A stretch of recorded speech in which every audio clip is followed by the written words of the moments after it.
Bonjour, je m'appelle Jordan et je suis votre animatrice de l'Enriched Academy. Dans cette section, nous allons vous guider à travers quelques-unes des plus importantes opérations de création de richesse que vous aurez jamais entreprises. J.C. Brooke, cofondateur de Enriched Academy, vous guidera dans cette section. Jay a acheté son premier placement à 16 ans et depuis, il a suivi une trajectoire de création de richesse similaire à celle de Kevin, passant d'une valeur nette de $0 à plus de 10 millions de dollars à 40 ans. Nous examinerons d'abord la valeur nette, ce que c'est, et de quelle manière en effectuer le suivi à l'avenir. Cette opération est essentielle pour comprendre où vous en êtes et pour vous assurer que vous êtes sur la bonne voie sur le plan financier. Ensuite, nous vous aiderons à déterminer la part de vos revenus que vous devez épargner pour atteindre vos objectifs financiers. Enfin, nous nous pencherons sur les principales erreurs liées aux dépenses des Canadiens et surtout, nous vous montrerons comment créer un plan solide pour vous assurer que vos dépenses sont conformes à votre budget personnel. La réalisation de ces étapes est décisive pour votre parcours de constitution de patrimoine.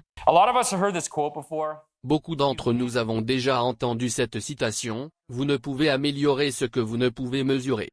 C'est une citation de Peter Drucker et c'est vrai. C'est l'un des grands esprits d'affaires du XXe siècle. Si vous comparez les entreprises, lorsque vous êtes dans une petite entreprise, vous ne faites pas vraiment de suivi.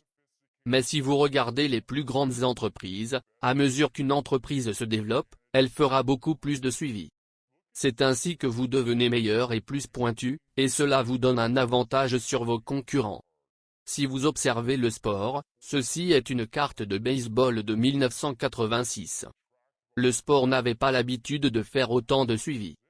La Ligue majeure de baseball ne suivait que 12 statistiques différentes, c'est tout. Voici ce que le baseball de la LMB suit aujourd'hui. Plus de 87 statistiques différentes. Il y a des équipes qui suivent plus de 1000 statistiques différentes et qui ont toute une équipe qui se concentre sur les chiffres. Nous ne sommes pas en train de vous dire qu'il faut être aussi sophistiqué, mais il faut avoir un bilan financier, et c'est ce que c'est. On va travailler les 40 ou 50 prochaines années, n'est-ce pas? En fonction de ce que vous êtes. On travaille 8 heures par jour et c'est tout ce que nous faisons. Pourquoi faisons-nous cela? Pour gagner de l'argent.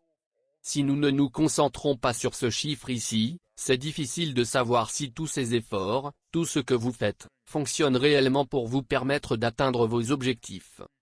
Premièrement, le suivi de votre valeur nette fait naturellement augmenter votre valeur nette. Quelle que soit la chose sur laquelle vous vous concentrez, elle aura tendance à se développer.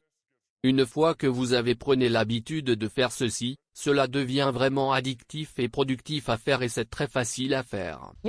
Votre valeur nette est une évaluation de vos actifs, vos passifs. Donc, ce que vous possédez, moins ce que vous devez. Le calcul de votre valeur nette est un excellent moyen de suivre vos progrès financiers et de voir si vous êtes sur la bonne voie pour prendre votre retraite. Sur le plan financier, la valeur nette correspond à l'ensemble de vos actifs et vos passifs.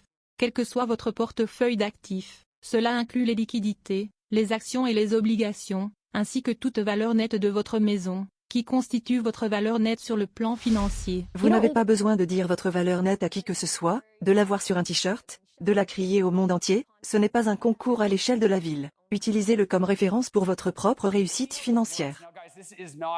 Sur la gauche, vous suivez tous les actifs. Il s'agit de choses telles que vos comptes de dépôt, vos comptes bancaires, vos investissements, vos hypothèques immobilières et tous les autres actifs que vous avez. Vous additionnez tout cela. Sur la droite, vous avez tous vos passifs. Il s'agit de toute chose pour laquelle vous devez de l'argent.